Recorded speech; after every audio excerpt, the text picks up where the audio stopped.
의도한 것은 아닌데 우리 교회 예배 중에 성찬식을 할 때면 아이들이 보시는 바와 같이 가장 먼저 앞으로 달려옵니다. 저는 성찬을 집례하면서 그 아이들의 눈을 매주 마주하게 되는데 눈빛이 정말 반짝반짝합니다. 드디어 성찬 시간이 왔구나. 예수님의 몸과 피를 내가 먹고야 말겠다. 그런 마음인지는 모르겠습니다만 정말 선하고 호기심이 가득한 그런 눈길로 이 자리에 나옵니다. 그리고 두 손을 모아서 팔을 쭉 이렇게 뻗습니다. 키가 작아서 이렇게 머리 위로 손을 올리는 아이들도 있습니다. 저는 아이들에게 빵과 잔을 건네면서 눈을 보고 선언해 줍니다. 주님의 몸과 피입니다.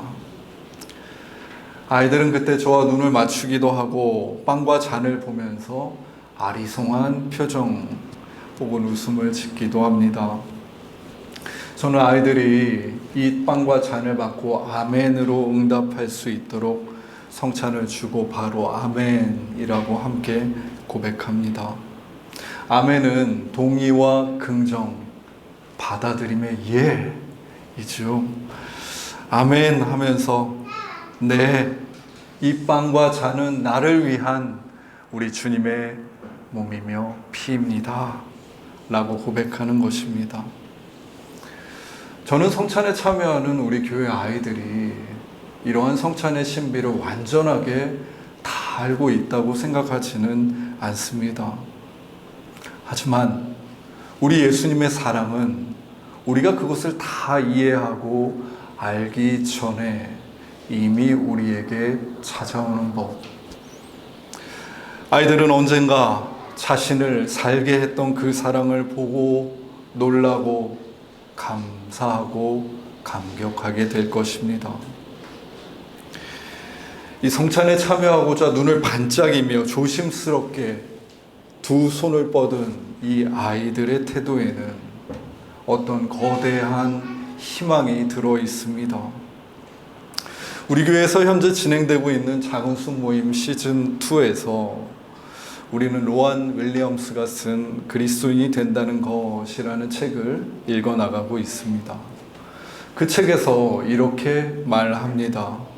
성찬례의 떡과 포도주를 귀하게 여기는 마음에서 전체 세상을 귀하게 여기고 또 매 순간마다 그 이면에서 하나님께서 나눠주신 영광이 약동하고 있음을 긍정하는 태도가 생겨납니다. 그는 또 말합니다.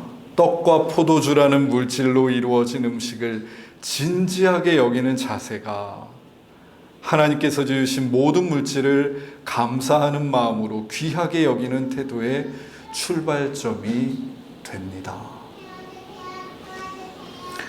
아이들은 뭔가 다름을 느낍니다.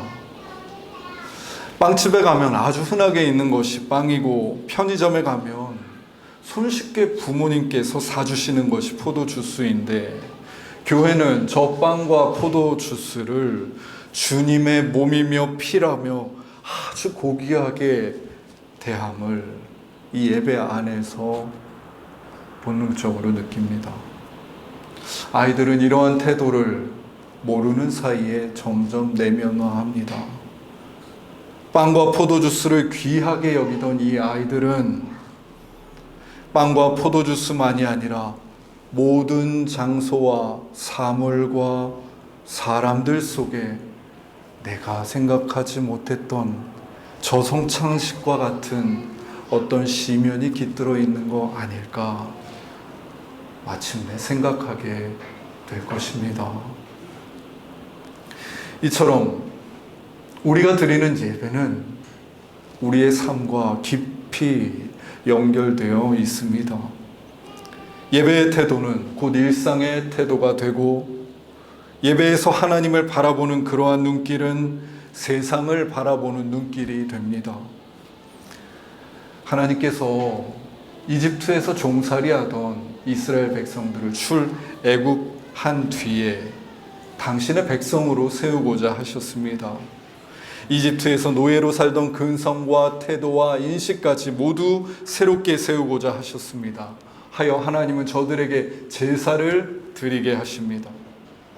출애굽기 후반부는 성막과 제사장을 세우는 이야기로 가득 차 있고, 이어지는 레위기는 제사의 구체적인 종류와 방법들이 제시되어 있습니다. 사람이 어떻게 자신이 몸담고 이제까지 살아왔던 그 삶의 방식, 사고 방식을 단번에 버릴 수 있겠습니까? 이스라엘 백성들은 이전에 살던 이집트 문화와 그 경향을 따라 부정한 행동을 하기도 했고, 하나님 보시기에 악한 죄를 짓기도 했습니다. 그러나 그럴 때면 죄로 끝나는 것이 아니라 하나님 앞에 나아가 제사를 드렸습니다. 속죄 제를 드렸습니다. 평민의 경우에는 속죄제에서 흠없는 암 염소나 어린 양을 속죄 제물로 바쳤습니다. 그 과정은 먼저 제물을 드리는 그 사람이 제물의 머리에 손을 얹는 일로 시작됩니다. 나의 죄가 이 동물에게 전가되는 순간입니다. 그는 죄를 전가받은 그 염소나 양을 성전에 또는 뜰 밖에 제물 잡는 곳에서 잡습니다.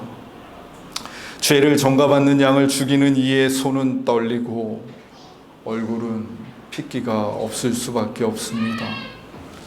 죄의 결과가 이와 같은 잔혹한 죽음이구나. 손끝으로부터 온몸에 체감하는 순간이기 때문입니다. 제사장은 그의 앞에서 잡은 제물의 피를 번제 드릴 그 단의 4개의 뿔에 바릅니다. 그리고 그 동물에서 나온 나머지 피 전부를 제 단의 주변에 흠뻑 쏟습니다.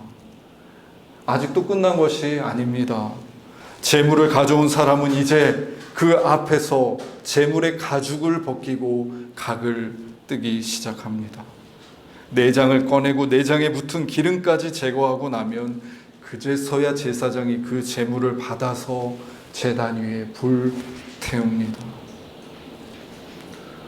여러분, 이렇게 피의 제사를 드리고 온몸이 그저 피 범벅, 힘이라고는 모두 소진한 채 집으로 돌아가는 그 제물 드린 일을 생각해 보십시오.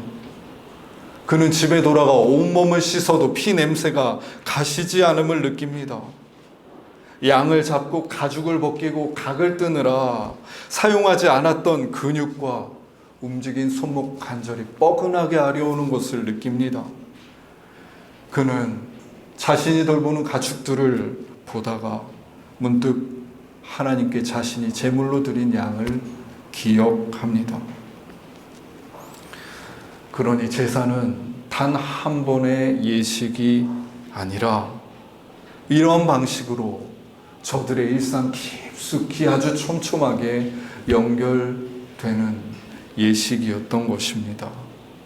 냄새와 근육의 아픔과 기억의 교차 속에서 그가 드렸던 제사는 삶의 방식과 태도를 형성하는 데 영향을 줍니다.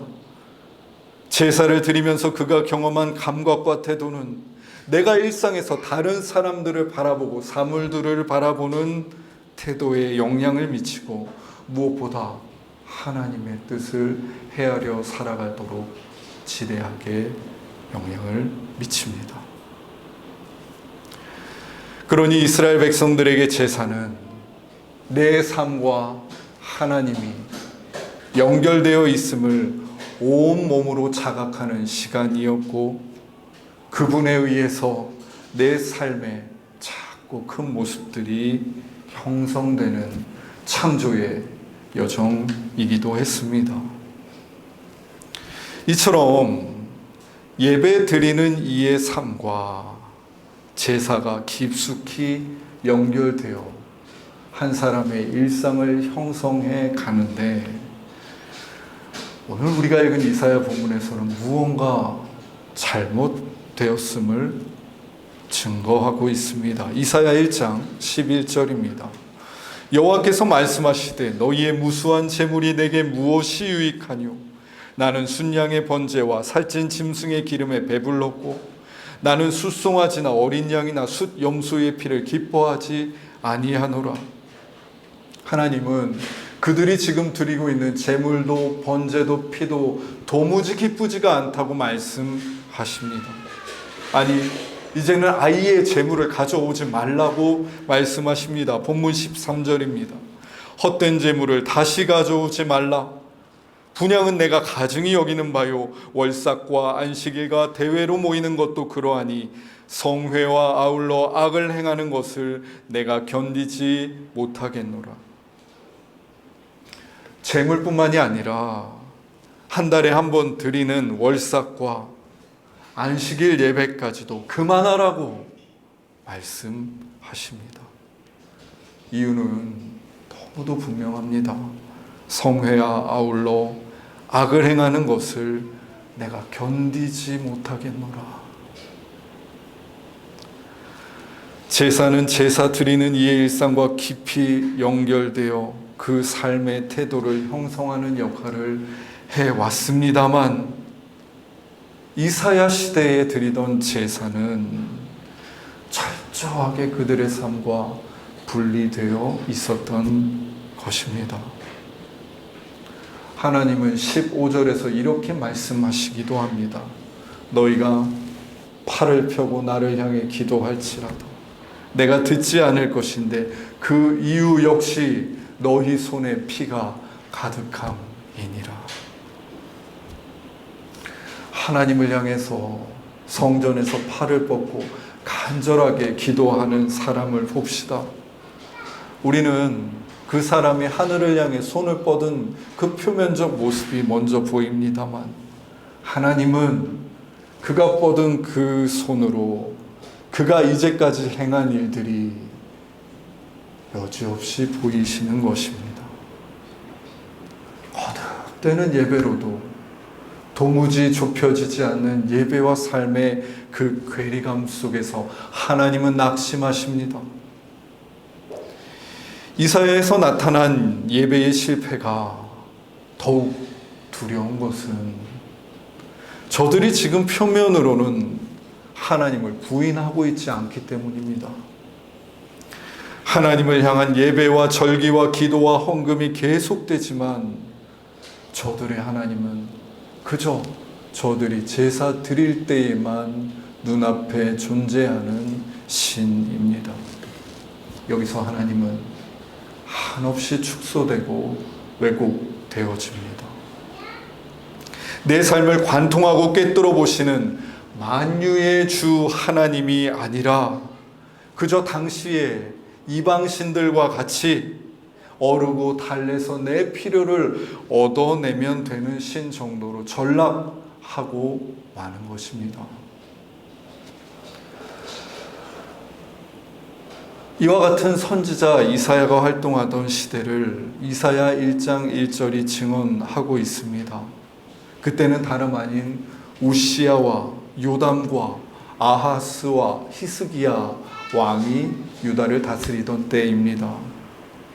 이 성경을 보면 요담과 히스기야는 그래도 하나님이 합당히 여긴 왕으로 기록되어 있습니다만 우시야와 아하스는 전혀 그렇지가 않습니다.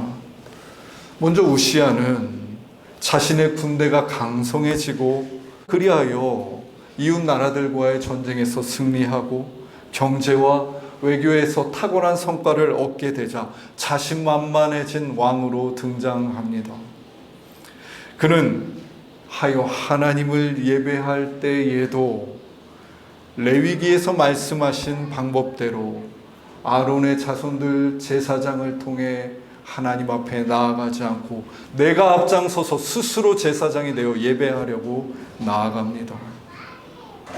이 성경을 보면 재밌는 장면이 나오는데 당시 정말로 충성스럽던 제사장, 특별히 용감한 제사장 80명이 그 왕 앞에 엎드려서 왕이시여 결코 이러하셔서는 안 됩니다라고 충언했던 기록까지 나와 있습니다. 그러나 하나님이 말씀하신 방법이 아닌 자신의 뜻대로 섬기려 하던 그 우시야 왕은 성전에서 분향하려 하는 그때에 몸에 어떤 피부병, 나병을 얻게 됩니다. 그는 남은 평생을 별궁에서 기거하며 격리되어 삽니다. 아하스 왕은 조금 더 합니다. 그는 당대의 강국이었던 아시리아를 의지하였는데 그의 이와 같은 정치적인 종속은 정치뿐만 아니라 정신적인 종속, 종교적인 종속으로까지 나아갔습니다.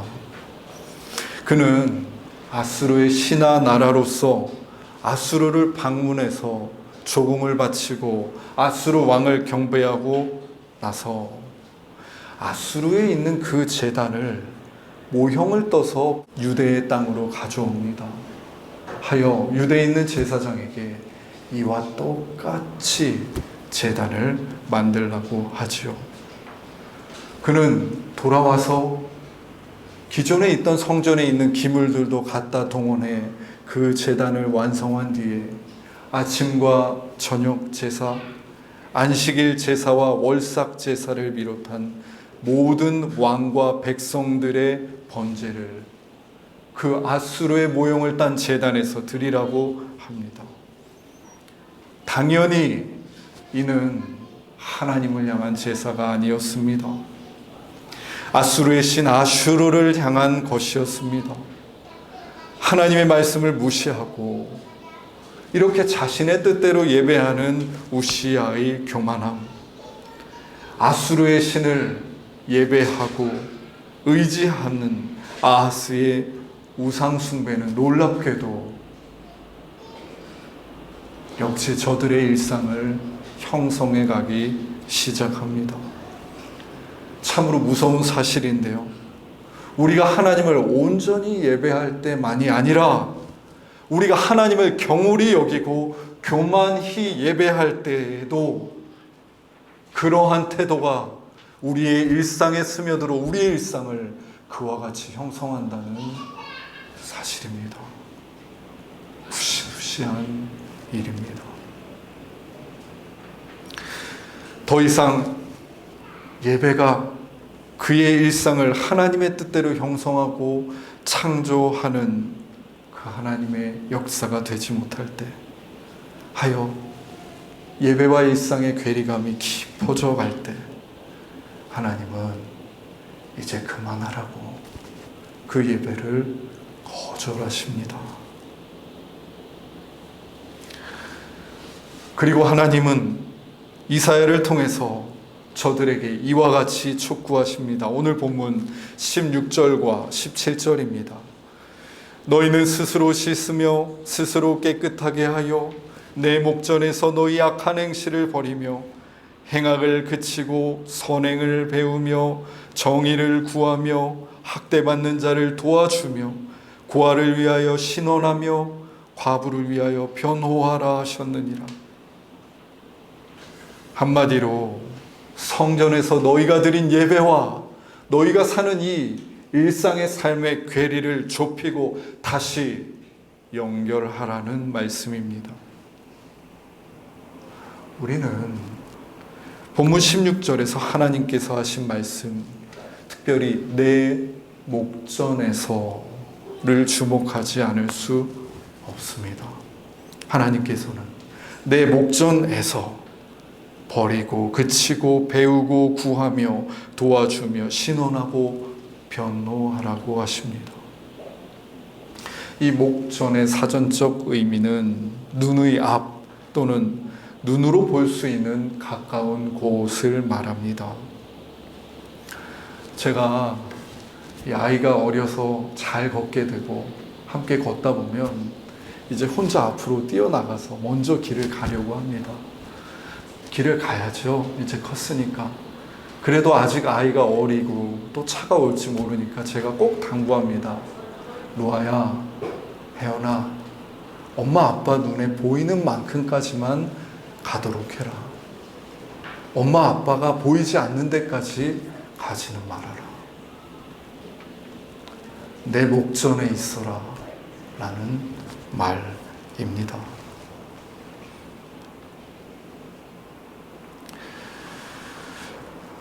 일차적으로 목전에 있으라는 말은 그렇게 하나님의 눈길 안에서 의로운 삶을 살아가라는 말이 됩니다.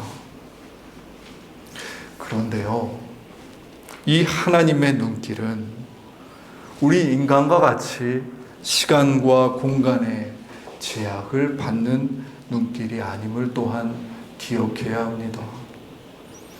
호세아는 하나님이 우리와 무관한 또는 우리와 멀리 떨어진 저 하늘이 아니라 내 가운데 있는 거룩한 이시라고 말했습니다. 하나님께서 이미 이스라엘 가운데서 그들을 보고 계셨는데 저들이 그 하나님이 나를 보고 계신 것을 모르고 음란한 가운데 계속 살아가니 지금 하나님이, 거룩한 하나님이 내 가운데 계시다고 알려준 것입니다. 바울은 골로새서 3장 11절에서 그리스도는 만유시요 만유 안에 계시니라 라고 말합니다. 지난주에 살펴봤지만 만유의 사전적 의미는 우주에 존재하는 모든 것을 말합니다. 만유에 그리스도가 계신다는 말은, 다시 말해 우리 하나님의 눈길이 닿지 않는 상황, 시간, 공간은 존재하지 않는다는 말입니다. 이러한 맥락에서 내 목전에 살라는 말씀은 지금 여기 이미 우리와 함께 계신 삼위일체 하나님을 인식하라는 말씀입니다. 이미 우리의 삶이 그분의 눈길함에 환히 드러나 있음을 알 때에 우리의 말과 행동, 생활과 신앙은 새로워질 수 있기 때문입니다. 이미 우리의 삶이 그분의 삶, 그분의 눈길 안에 훤히 드러나 있음을 알 때에 우리가 예배에서 일어나고 앉고 찬양하고 기도하며 귀를 기울이는 태도가 우리 일상을 형성해 갈 수 있기 때문입니다. 오늘 우리가 읽은 복음서에서도 예수님이 말씀하십니다. 누가복음 12장 32절입니다. 적은 무리여 무서워 말라. 너희 아버지께서 그 나라를 너희에게 주시기를 기뻐하시느니라. 하나님이 계시고 하나님의 눈길이 닿고 하나님이 다스리시는 하나님의 나라는 저 하늘이 아니라 저들의 일상 가운데 주어집니다.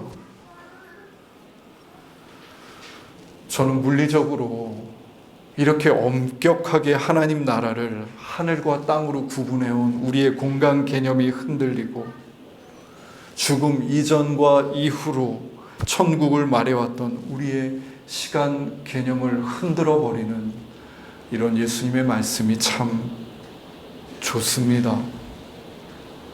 저 말씀들은 하나님께서 주일에 예배당에만 계시는 하나님이 아니라 우리 일상 깊숙이 만유 가운데 내가 여기는 하나님은 계시지 않을 거야 라고 생각하는 그 시공에도 계시다는 사실을 말해줍니다.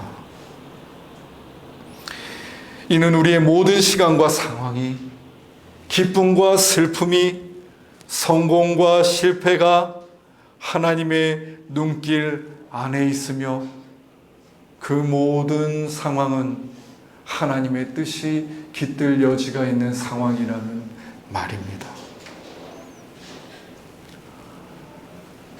안타까운 것은 우리가 그러한 가능성을 가지고 있음에도 불구하고 이 진리를 모른 채 살아갈 때가 참으로 많다는 데 있습니다. 우리의 삶은 지극히 표면적이고 직설적이며 나의 시간과 공간 안에 얽매여 있습니다. 어떻게 하면 우리의 영적인 감각이 살아나 내 목전에, 내가 하나님의 목전에 있음을 알고 그분 앞에서 행하며 살아갈 수 있겠습니까? 분명한 것은 이러한 감각은 결코 단번에 주어지지 않는다는 것입니다. 하나님의 눈길과는 무관하게 살다가 어느 날부터 갑자기 하나님의 목전에서 살기 시작하는 경우는 드물 수밖에 없습니다. 우리가 하나님의 뜻과 무관하게 살다가 어떤 중요한 선택의 기로에서 하나님의 뜻이 무엇입니까? 기도해도 잘 하나님의 목소리가 들리지 않는 것처럼 말입니다. 이러한 감각은 거듭되는 경허히 하나님 앞에 드리는 예배 안에서 성령의 인도하심을 따라 하나님 목전에 서고자 하는 하루하루의 축적 안에서 세워지고 주어지는 감각이 아닙니까? 이스라엘 백성들이 그 광야에서도 매일 아침과 저녁으로 매달 또 매주 안식일마다 예배했던 이유도, 예수님을 따르던 제자들이 날마다 기도하고 예배했던 이유도, 우리가 지금도 주일 아침이면 나의 시간과 마음과 몸과 정성을 들여 하나님 앞에 예배하고 기도하는 이유도 바로 내 삶이, 아니 우리 인생 전체가 만유가 그리스도의 목전 앞에 있음을 알기 위함이 아닙니까? 하나님이 사랑하시는 수가족 여러분, 우리의 삶은 하나님의 목전 앞에 있음을 결코 잊지 맙시다. 우리의 예배뿐만 아니라 우리가 하잘 것 없다 여기는 아무도 모르는 작은 일상, 또 큰 일상을 그분의 목전 앞에서 귀하게 여기며 세워 갑시다. 그러한 시간들은 우리의 일상과 예배를 깊이 연결시켜 줄 것이며 우리가 하나님 앞에서 한결같이 살아갈 수 있도록 우리를 이끌어 주실 것입니다. 기도하겠습니다.